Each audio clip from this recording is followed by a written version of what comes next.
Olá, sejam bem-vindas. Meu nome é Fabrícia, eu sou arquiteta e urbanista, formada pela Unesp de Presidente Prudente, com mestrado pelo IAL, na USP de São Carlos, e também sou professora no Instituto Federal, no campus de Presidente Epitácio, e hoje eu vou falar para vocês sobre habitação e sustentabilidade. Bom, essa apresentação, ela foi estruturada em 5 partes, né? Na primeira parte, a gente vai começar falando sobre o conceito de habitação de interesse social, né, fazendo também uma síntese com uma abordagem historiográfica para que a gente entenda, né, da onde a gente veio, onde a gente está atualmente. Então, no item 2 a gente fala do déficit habitacional e traz as estatísticas atuais do Brasil, traz também as características, né, da habitação social no Brasil.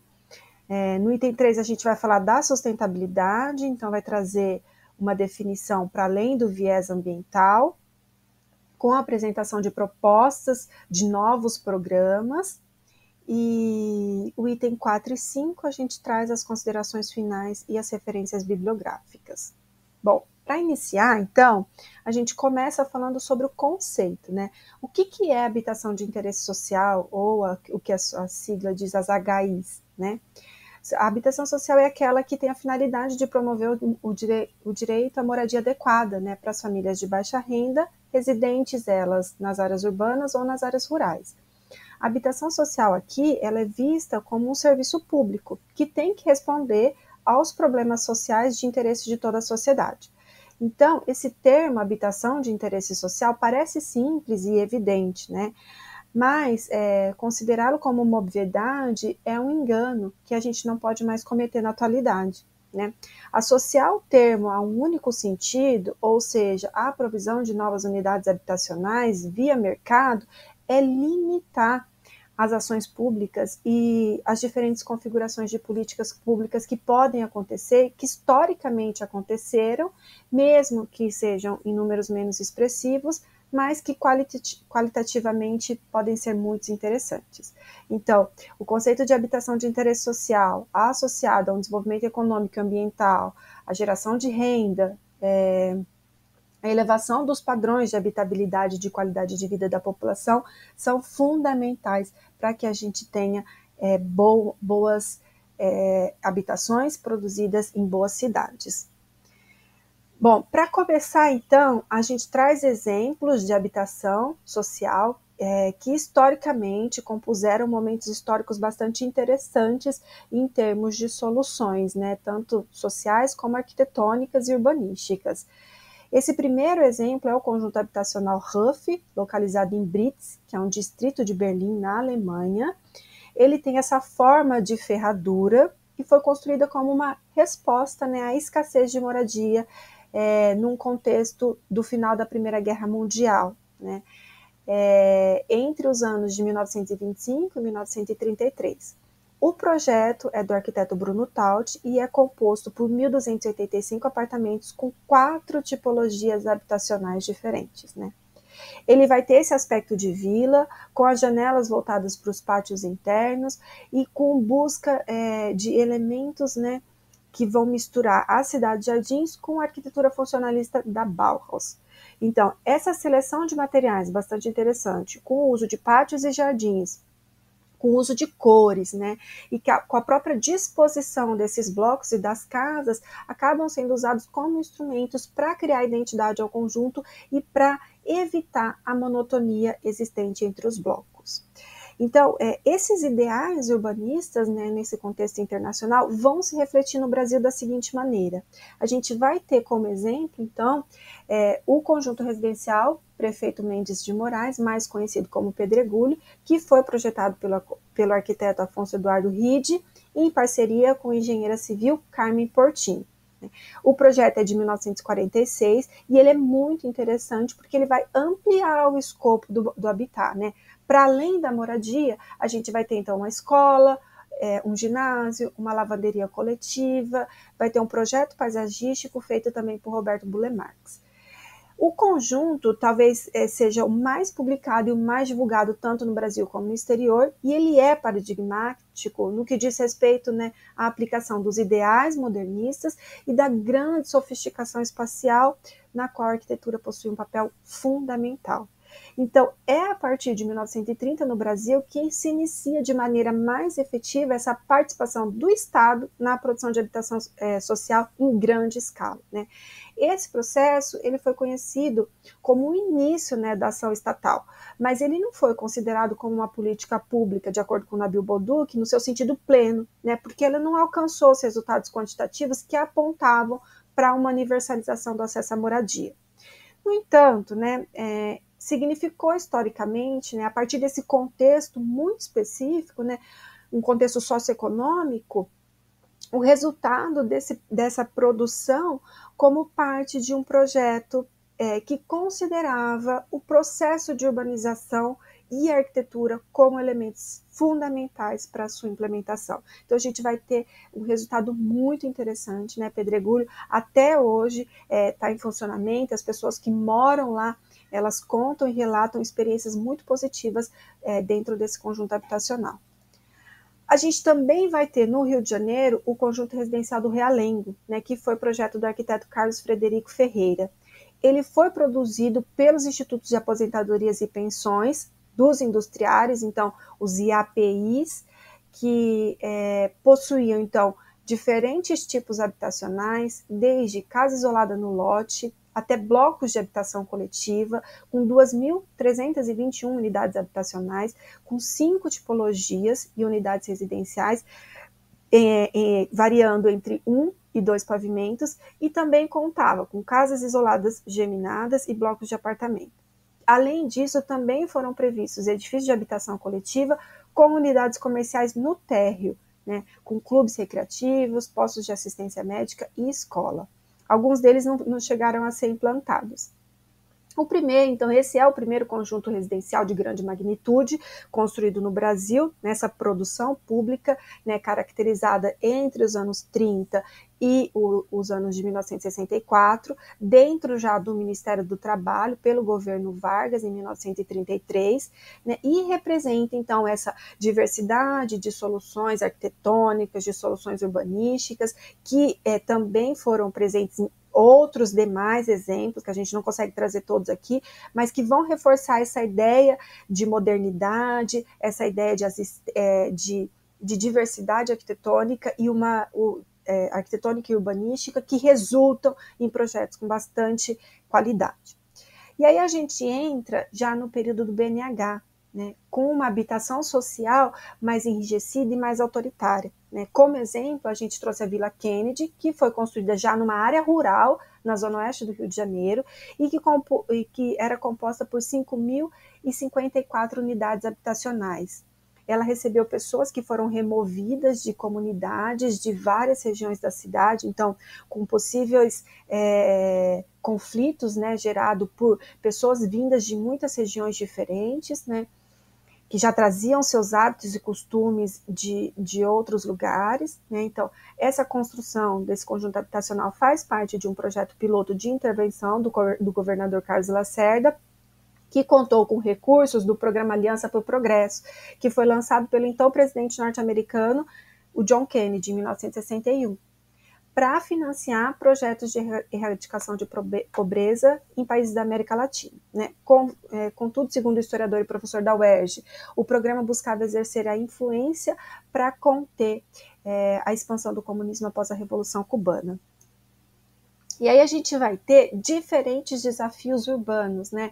Toda essa configuração da habitação social no Brasil vai culminar, né, num período de intenso processo de urbanização que vai sendo ocasionado, né, pelo aumento da imigração da população do campo para as cidades, o tal chamado, né, conhecido êxodo rural, que a partir da década de 1950 se intensifica de forma que faz com que a urbanização brasileira possa ser caracterizada como bastante concentrada, bastante acelerada, né? Que vai trazer muitos desafios econômicos, sociais, ambientais, tanto para os governos como para as sociedades.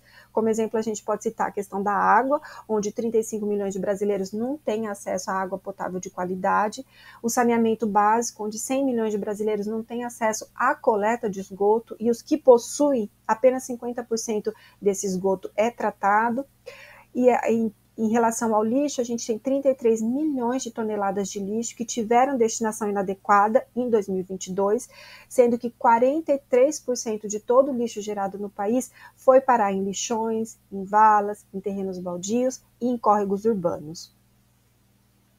A partir desses desafios urbanos de água, de saneamento e de lixo, a gente também chega nos desafios habitacionais, né?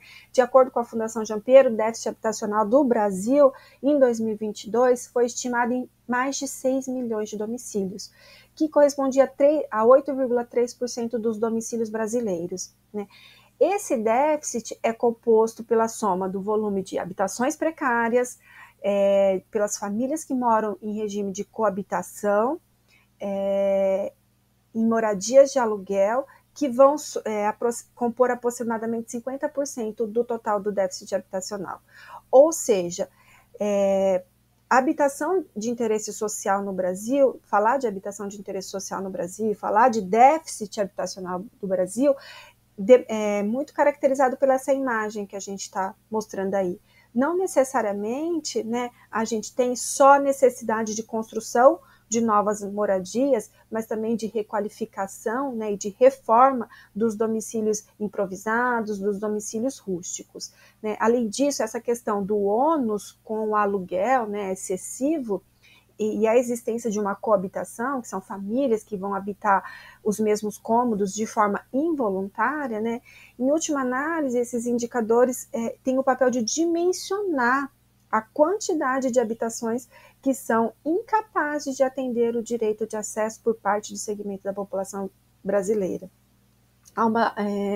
a ter uma habitação minimamente adequada. E aí a gente, então, pode espacializar, né, através desse mapa do Brasil, esse déficit por regiões, né? Então, a gente vai ver ali que as diferentes cores estão representadas nas diferentes regiões do Brasil, com diferentes especificidades.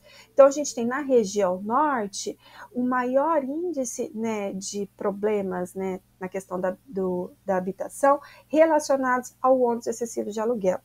Já na região nordeste e centro-oeste, o déficit concentra mais nos problemas relacionados à coabitação, né? Ou seja, a habitação de familiares no mesmo cômodo de forma involuntária.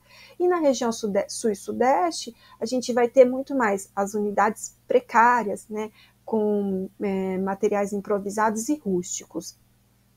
E aí a gente pode pensar que o programa Minha Casa Minha Vida, por exemplo, que foi um dos mais audaciosos já implantados no Brasil desde 1986, com a extinção do BNH, né, o Banco Nacional de Habitação, a gente tem a Caixa Econômica Federal fornecendo habitações de 1 a 3 salários mínimos, né, em diferentes faixas, né, a faixa 1, que é de 0 a 3 salários mínimos, a faixa 2, que vai de 3 a 6 salários mínimos, a faixa 3, que vai de 6 até a faixa acima de 3, que vai até 10 salários mínimos, né?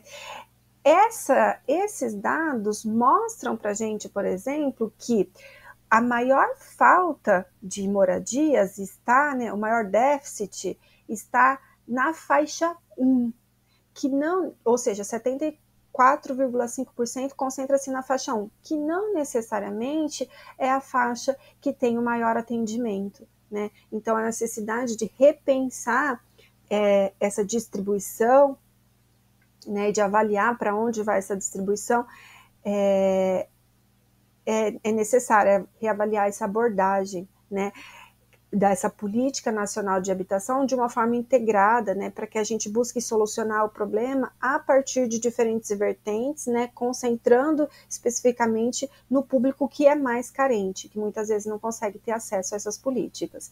A gente também consegue ver, e eu também vou mostrar isso nos próximos, mais para frente, né, a mudança no perfil do sexo do responsável, né? Agora a gente tem 62,6% da concentração do déficit nas mulheres.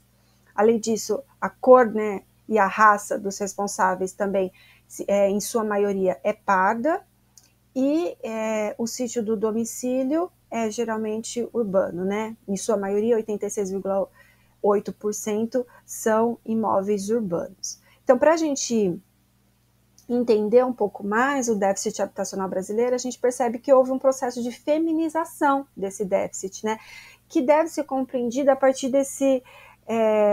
desses processos sociais que vão desde mudanças demográficas e dos próprios arranjos familiares, né, até a reprodução histórica de violências de gêneros que atravessam as trajetórias dessas mulheres, né. Então, todos os aspectos, a precariedade na habitação, a coabitação, o ônus excessivo com aluguel e o déficit habitacional, nesse período de 2016 até 2019, já era predominantemente feminino, né, composto por mulheres.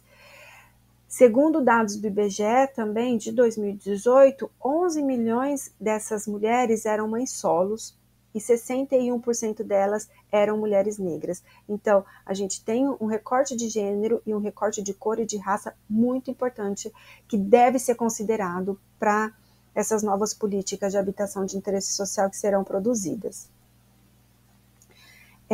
Além disso, uma outra abordagem muito importante que deve ser observada com muito cuidado é a questão dos domicílios vagos, né? A gente trouxe essa tabela que mostra a evolução dos domicílios vagos em milhões, né? Entre os anos de 1991 aos anos 2000, a gente vê um incremento no total desses domicílios urbanos, tanto os urbanos rurais como os urbanos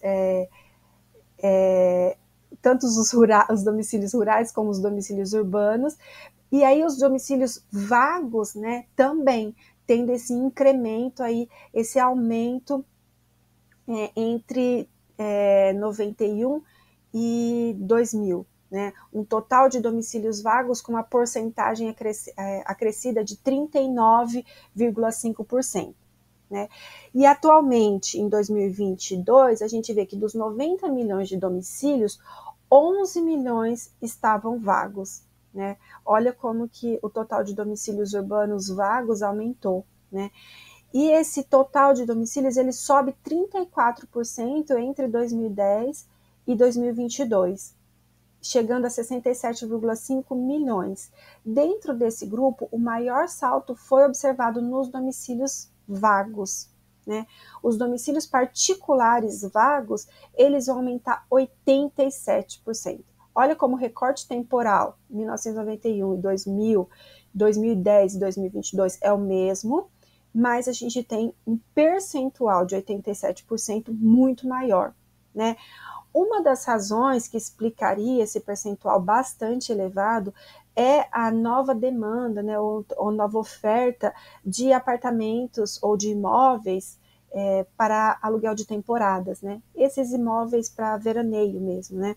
Esses sites que fazem a intermediação desses aluguéis, eles aumentaram bastante nesse período, então também teria isso. Mas não deixa de fazer com que a gente pense essa questão e complexifique, porque né, esses imóveis vagos, eles poderiam ser requalificados e redestinados para essa população. Então, só de a gente utilizar esse percentual, esses 11 milhões de imóveis que estão vagos, a gente já supria, né, esse déficit habitacional. Então, pensar a questão da habitação para além da provisão de habitação nova, né, para além dessa construção de novas moradias, é fundamental e para que a gente entenda a questão da habitação de forma mais complexa e heterogênea. Né? Então, como que a gente vai ter historicamente, né, essa política de habitação de interesse social no Brasil, promovida pelo BNH nesse período pós-30, né, de 64 até 86, que é a extinção do Banco Nacional de Habitação? Né? Ela vai mostrar para a gente a existência de um conjunto de heranças que influenciou as políticas habitacionais desenvolvidas pelos estados brasileiros até os dias de hoje. Né? O primeiro diz respeito à qualidade que vai se sobrepor, a quantidade que vai se sobrepor à qualidade. Né? A gente teria ali a construção do maior número possível de moradias em detrimento da qualidade, tanto do projeto arquitetônico como do projeto urbanístico, né? Que acaba tendo o uso de materiais construtivos e de sistemas construtivos mais baratos, que acabam tendo uma baixa durabilidade. Um outro item é a periferização, ou seja, né, a construção de grandes conjuntos habitacionais naquilo que a gente chama de franjas urbanas, né, esses condomínios, esses conjuntos habitacionais acabam se localizando distante, muito distante do centro da cidade ou da malha urbana compacta, né, muitas vezes até na zona rural, que exige uma maior aplicação de recursos públicos para oferecer toda a infraestrutura de água, esgoto, energia, todos os equipamentos urbanos, equipamentos de saúde, de educação, de transporte, de lazer, que precisam, né, porque esses locais estão muito distantes e muito dispersos, né. As pesquisas mostram que esses bairros periféricos, eles levam em média 20 anos para se tornarem efetivamente bairros, né, para se tornarem partes da cidade e oferecer os equipamentos, os comércios e os serviços necessários para a vida urbana. Um outro item, né, é a habitação bastante reduzida, né, que corre o risco de não atender a todas as necessidades do público-alvo, né. Essa habitação reduzida, muitas vezes, né, a gente tem a aplicação de técnica bastante recorrente na produção da habitação social brasileira, que é o sistema de alvenaria armada, né, com blocos cerâmicos ou blocos de concreto. Esse sistema vai impossibilitar, né, ou vai dificultar a flexibilidade dos projetos. Então, você já tem uma habitação muito pequena e você ainda não tem a possibilidade de ampliação, né, ou dificultada a possibilidade de ampliação por uma adequação muito comum desse sistema construtivo que é menos oneroso. A gente também tem a padronização como uma característica das habitações sociais, que é a inexistência de variação tipológica, né? Se a gente viu nos exemplos anteriores, né, da arquitetura moderna, né, um período de glória da arquitetura moderna, onde a gente vai ter conjuntos habitacionais com 4, 5 tipologias habitacionais, aqui no período BNH a gente já não tem mais isso, né? O que acontece são habitações unifamiliares ou também multifamiliares, mas todas iguais, né? Então, tanto essa padronização como essa habitação reduzida, elas têm objetivos claros, que são minimizar os custos de projeto de construção, né? Um exemplo disso é o programa Minha Casa Minha Vida, é que ele até colocou um limite de 500 unidades por conjunto, mas as incorporadoras elas acabam driblando essa exigência, né, e vão dividindo os grandes conjuntos em parte e vão repetindo essas várias tipologias infinitas vezes e dando só nomes diferentes para conjunto 1, conjunto 2, conjunto 3 e assim por diante. A gente também pode ver outras características, como, né, habitações produzidas pelas práticas de mercado, ou seja, visando o lucro da indústria da construção civil, em detrimento da função social da cidade e da qualidade, predominantemente essa produção, né, mais atual, principalmente, Minha Casa Minha Vida é um exemplo disso, né. A gente também tem um capital político gerado, né, na entrega das chaves como um evento aos moradores, né, onde a gente tem lá o sorteio da chave das casas, né, onde fica aparecendo aquela como se fosse ganhado, né, como se fosse uma benfeitoria pública que foi ganhada, né, a gente vê comumente a população falando, né, ganhei, fui sorteado numa casa, mas na verdade essa casa foi financiada, né, e a gente também teria a desconsideração de condicionantes locais, sobretudo os ambientais, por exemplo, né, a trajetória solar, orientação solar, ventilação urbana, temperatura, umidade, a topografia, todas essas condicionantes acabam sendo consideradas nessa implantação muito igual em todos os conjuntos, né? E por último, uma ausência de participação popular, tanto nas decisões de projeto como na obra em si, o que vão dificultar no pós-ocupação, né, na implantação desses conjuntos e na adaptação dessas populações a esses novos locais que elas foram destinadas, né? Nas imagens, a gente pode ver aí como exemplo a cidade de Tiradentes, que é o maior conjunto habitacional localizado na cidade de Tiradentes, né, que é um bairro do município de São Paulo, que está situado no extremo leste da cidade, a 35 quilômetros do Marco Zero da cidade, ou seja, da Praça da Sé, né, e tem o maior complexo de conjuntos habitacionais da América Latina, com cerca de 40 mil unidades habitacionais. E esse tipo, então, de habitação de interesse social vai trazer para a gente um contexto, né, de cidades, né? Então vamos ampliar isso, esses conjuntos habitacionais vão compor o que são as nossas cidades, as cidades brasileiras, com uma desigualdade social muito grande, né? Como exemplo, a gente traz essa foto emblemática, né, que ficou conhecida nacionalmente e internacionalmente, por trazer como exemplo, né, de um lado da foto, o bairro Paraisópolis, que fica ao lado de um prédio de luxo no Morumbi, onde a gente tem ali uma piscina por andar, né? Essa foto foi tirada pelo Tuca Vieira em 2004, e a gente pode ver que 20 anos depois, ela ainda é muito representativa de como estão sendo feitas, né, essa urbanização, essa distribuição desigual, né, da habitação e da cidade no Brasil, né? Então a gente tem a maior parte dos moradores urbanos não tendo acesso ao direito à cidade, né, onde a gente tem uma precariedade tanto dessa inserção física como essa ambiguidade do ponto de vista da cidadania, né? O que é o formal? O que é o informal? Né? Muitas vezes a gente vai ver que o que é considerado informal, na verdade, é a regra, né, nos territórios brasileiros.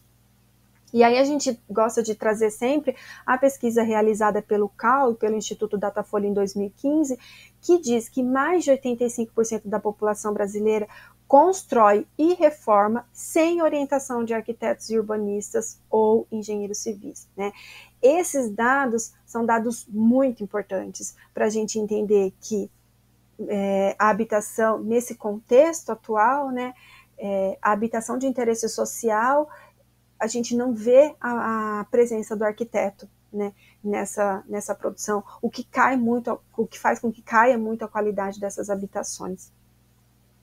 E aí a gente chega na atualidade com o programa Minha Casa Minha Vida, né? Como eu falei, já foi lançado pelo governo federal em 2009 e tem essa finalidade de criar mecanismos de incentivo à produção e à aquisição de novas unidades habitacionais. De novo, aposta nesse mesmo modelo, né? Construção de sempre novas unidades habitacionais para famílias com rendas de até 10 salários mínimos, né? Esse pacote, ele foi anunciado claramente para combater uma crise econômica mundial. Então, um pacote econômico, né, não é um pacote habitacional. Apesar de representar também uma retomada dos investimentos destinados aos programas sociais de grande escala, né? Numericamente, é inegável a importância do programa Minha Casa Minha Vida num contexto de crise, né, de crise habitacional, de crise econômica mundial. Contudo, né, o desenvolvimento do mercado imobiliário e da indústria da construção civil, em detrimento da função social e da qualidade habitacional, ficam muito claras, né? A crítica que a gente pode fazer ao Minha Casa Minha Vida é que ele é um programa que vai priorizar, né, a localização em terrenos baratos, distantes dos centros urbanos, de novo, né, aquela periferização, com acesso precário ao transporte público, sem equipamentos essenciais como escolas, postos de saúde, áreas de lazer. Muitos desses conjuntos até hoje não prevê áreas para comércios e serviços. Então, vejam bem, a gente teve um período, né, auge da arquitetura moderna no Brasil e no mundo, que produziu excelentes casos, né, excelentes exemplos dessa produção para esse recorte social, mas que historicamente se perdeu, né? Historicamente a gente teve a predominância desse modelo lá de 64 a 86 com o Banco Nacional de Habitação, com o BNH, que atualmente foi substituído pela Caixa Econômica Federal, né? Então, como é que a gente foi chegar atualmente nesse tipo de programa que tem objetivos importantes, né, produção em grande escala, mas que deixa de lado, né, a função social da habitação, né, a qualidade funcional dessas habitações. Então, esses são importantes questionamentos que a gente deve se fazer. E aí, para além disso, a gente vai entrar no conceito de sustentabilidade, né? Se a gente digitar esse termo né, sustentabilidade no buscador de imagens, né, de qualquer site buscador, a gente sempre vai ter essas imagens associadas ao âmbito verde, né, esse viés ambiental. Né? Então, a gente faz uma análise assim no geral, o que a população no geral entende como sustentabilidade, é o verde, é o que a gente fala do ambientalmente correto. Né? E isso acaba fazendo com que esse termo sustentabilidade em projetos de diferentes naturezas tenha o seu significado desgastado. Né? Ele vai sendo aplicado de forma tão superficial e muitas vezes apenas com fins das campanhas publicitárias do que de fato como fundamental na nossa contemporaneidade.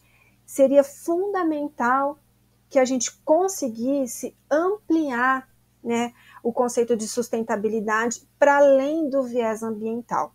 Né? E aí, então, a gente traria, né, o destaque do conceito da sustentabilidade baseado nesses 3 pilares, né? Não apenas no pilar do ambiental, né, ou no tripé, no viés ambiental, mas também no econômico e no social. Ou seja, para que, né, as habitações sejam de fato sustentáveis, a gente precisa que elas sejam ambientalmente corretas, socialmente justas e economicamente viáveis. Né? No quesito ambiental, a gente vai ter a importância, né, da gestão dos resíduos, da gestão dos riscos ambientais, da conservação e reparação dos recursos naturais e da biodiversidade, né, a eficiência energética, o conforto ambiental, as certificações e os selos de sustentabilidade. Isso tudo são importantes e não devem ser deixados de ser considerados. Né?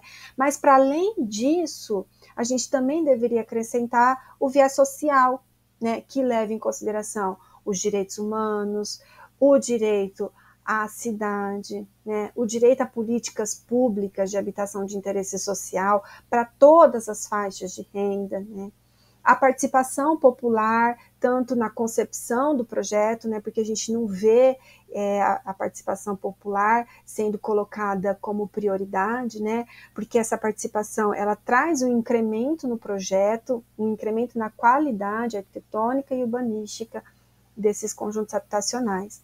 Né? E também uma transparência e uma ética que são importantes para essa nova configuração do viés da sustentabilidade. E por último, a gente teria o terceiro tripé, que seria o viés econômico, né? Com elementos como a redução do desperdício, né, do desperdício dos recursos naturais, da geração de resíduos, né, que levam à geração de muitos resíduos, a transparência contábil também, né, a geração de renda e os impactos econômicos positivos que eles vão gerar nas sociedades. Né?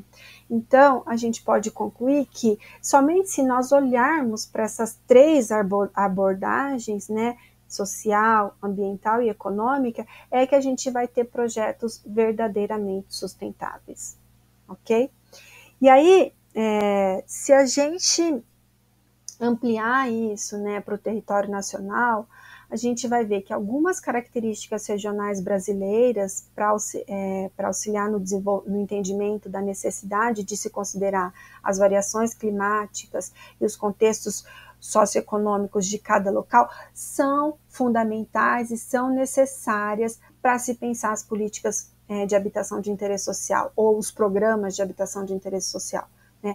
A gente olha aqui em amarelo a região norte, a gente vai ver aspectos ambientais e aspectos do desenvolvimento socioeconômico. Por exemplo, né, em relação ao desconforto com o calor. Na região norte, a gente tem 90% da população com esse desconforto. Em contraposição, na região sul, apenas 24% da população tem um desconforto com o calor. Se a gente olhar os dados com desconforto com frio, na região norte é 0%, na região sul é 54%. Olha a diferença. Né? As regiões Nordeste e Centro-Oeste já ficam com porcentagens um pouco distintas. Né? Na região Nordeste também tem um alto índice de desconforto com o calor, portanto, e também nenhum desconforto, quase 0, com o frio. Né? Já na região centro-oeste e sudeste, a gente vai ter índices parecidos, ou seja, o desconforto com calor no centro-oeste é de 17%, no sudeste é de 14%, e com o frio é de 45% no centro-oeste e de 63% no sudeste. Então, essas duas regiões do Brasil têm índices parecidos, né?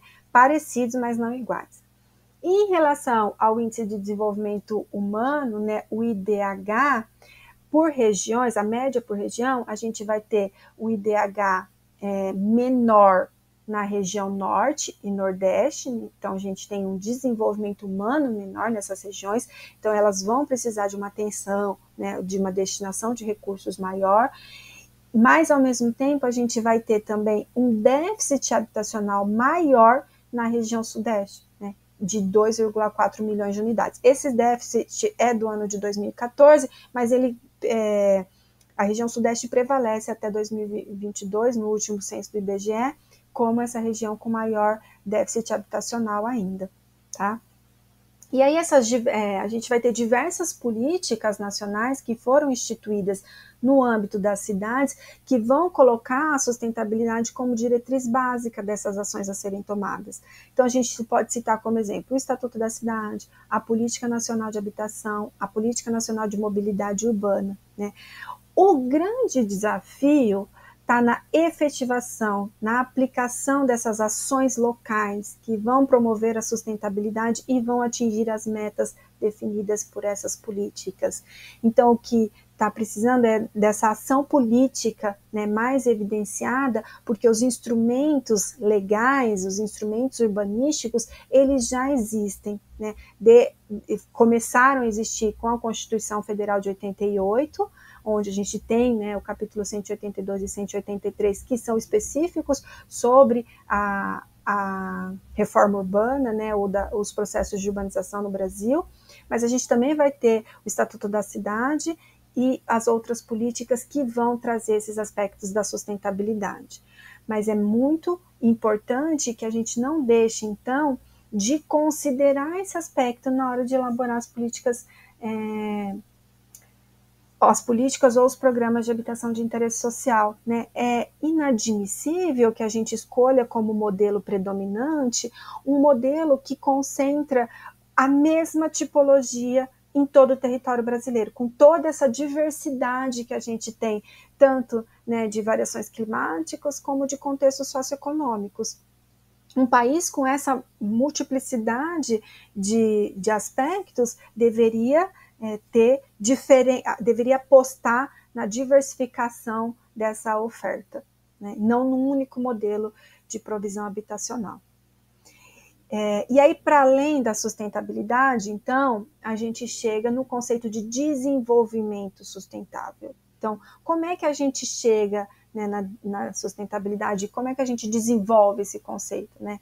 A definição que o relatório de Brundtland traz para a gente, em 1987, é que esse desenvolvimento deveria ser capaz de suprir as necessidades da geração atual, sem comprometer a capacidade de atender às necessidades das futuras gerações. Então, é sempre pensar como é que a gente supre o que está hoje, mas não deixa de atender às necessidades das gerações futuras, né?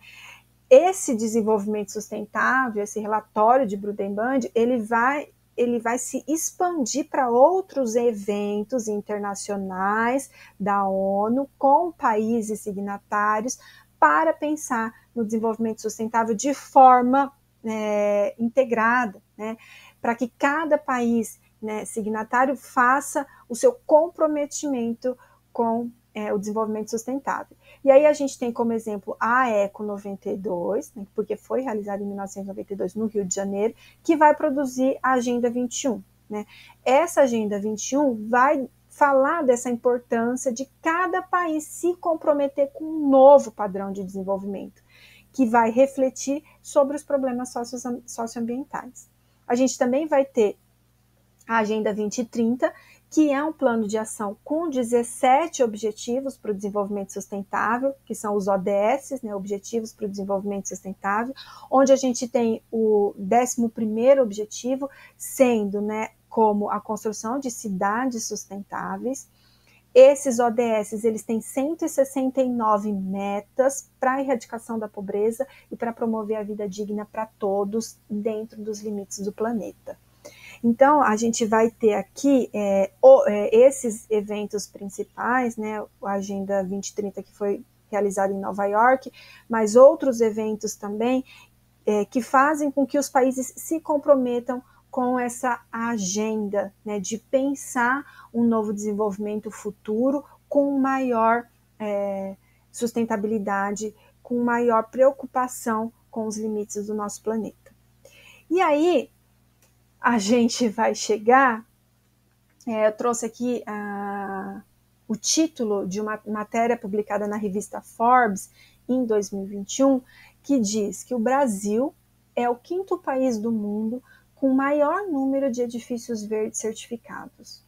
Então a gente pensa, como é que o Brasil, né, chegou nessa posição de 5º país do mundo com edifícios verdes certificados, mas a gente tem esse número enorme de déficit habitacional, de habitações precárias, de imóveis, né, rústicos, que precisam passar por uma requalificação, né? Então, como é que a gente pode, sendo mesmo um país com muitas desigualdades sociais, né? Então, além disso, a gente pode se fazer, né, 2 questões aí, que é quantos empreendimentos imobiliários, né, que são vendidos como verdes e que estão inseridos em áreas de preservação ambiental, as APPs, né? Quantos empreendimentos também eles levam em consideração esses condicionantes sociais que são importantes para que a gente tenha, para que a gente possa falar em desenvolvimento sustentável de fato, né, baseado no tripé ambiental, social e econômico, né? Então são questionamentos que a gente ainda não conseguiu chegar, né? A gente não conseguiu responder de forma prática e integral para que a gente possa dizer que a gente tem exemplos de desenvolvimento sustentável.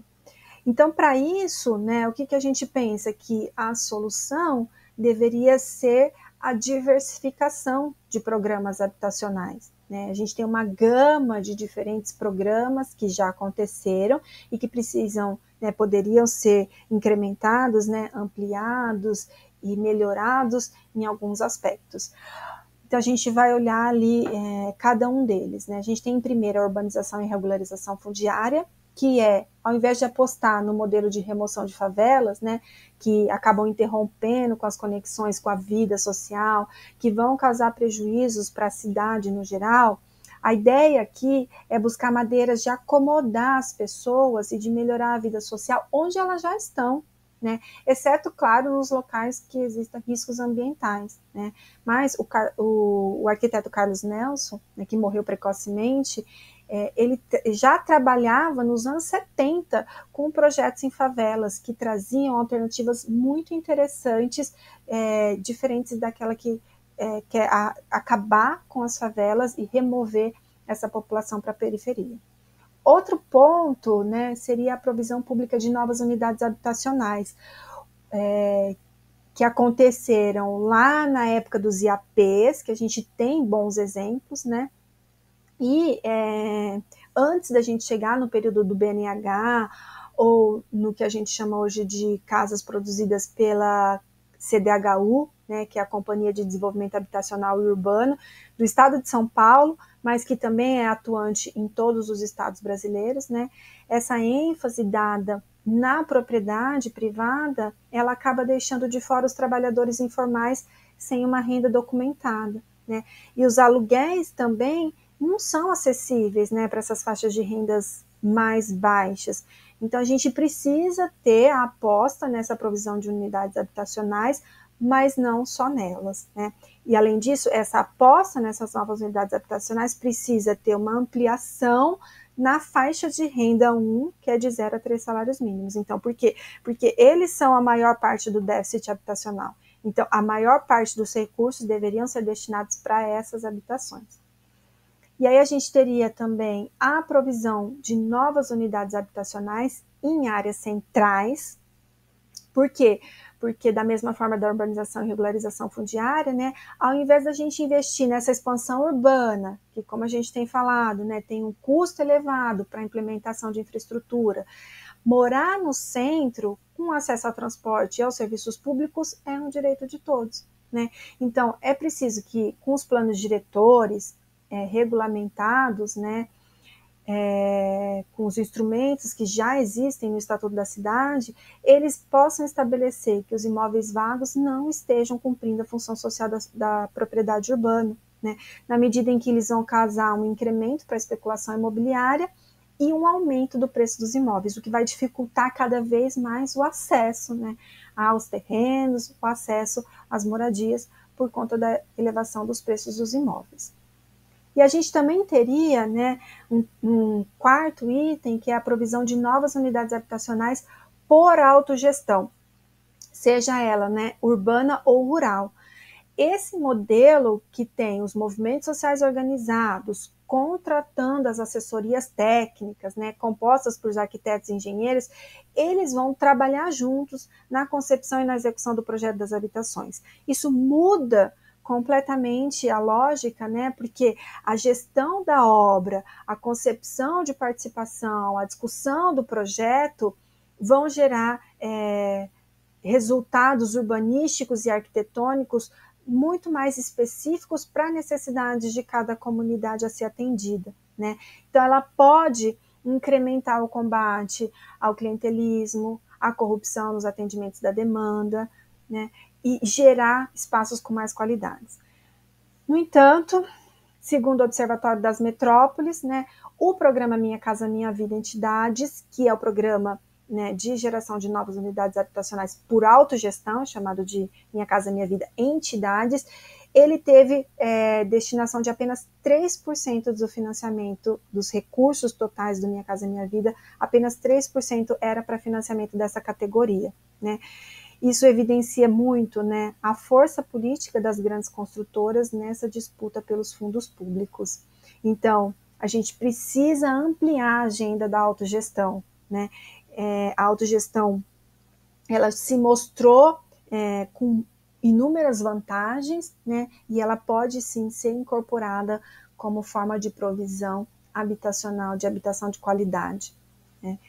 E aí a gente teria também a provisão de novas unidades habitacionais por arrendamento, né? Esse termo vem do inglês, que significa leasing, né? É nada mais, nada menos do que uma nova forma jurídica para o financiamento habitacional, né? Com a possibilidade ou não de aquisição do imóvel no final do financiamento, né? Mas, resumidamente, ela vai permitir essa rápida retomada do imóvel nos casos de inadimplência. E a gente vai ter também a provisão pública de locação social nos centros históricos ou nas áreas urbanas consolidadas, né? Porque o ônus com aluguel, ele pode chegar a mais de 30% dos recursos familiares. Então, dessa forma, o aluguel social, ele vai oferecer um subsídio, seja total ou parcial, para as populações nas faixas de rendas mais baixas, né?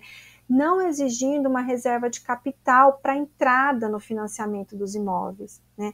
Alguns países, como França e Alemanha, já possuem essa política de locação social muito bem estruturadas e bastante relevantes, né? Então, a gente tem bons exemplos aí para serem seguidos. A gente também tem aqui no Brasil já casos como esses que também podem ser usados como modelos, né? E aí a gente também tem a assistência técnica, né, a provisão de loteamentos com aquisição de materiais construtivos e com assistência técnica, né, tanto para adquirir materiais construtivos como para auxiliar na autoconstrução via cooperativas habitacionais. As cooperativas habitacionais foram muito comuns, né, no período do BNH, e aí as cooperativas habitacionais foram muito importantes, por exemplo, no Uruguai, tiveram resultados arquitetônicos e urbanísticos muito interessantes, e então a gente pode perceber que quando a gente tem, né, a presença da assistência técnica, dos arquitetos e dos engenheiros produzindo habitação de interesse social, a gente vai ter uma melhoria, consequentemente, no projeto arquitetônico e urbanístico. O que a gente conclui com isso? Né? Que a gente precisa adequar essas diferentes possibilidades a depender dos problemas que a gente deseja enfrentar. Ou seja, né, para atender aos grupos de mais baixa renda, é preciso diversificar essa produção. Né?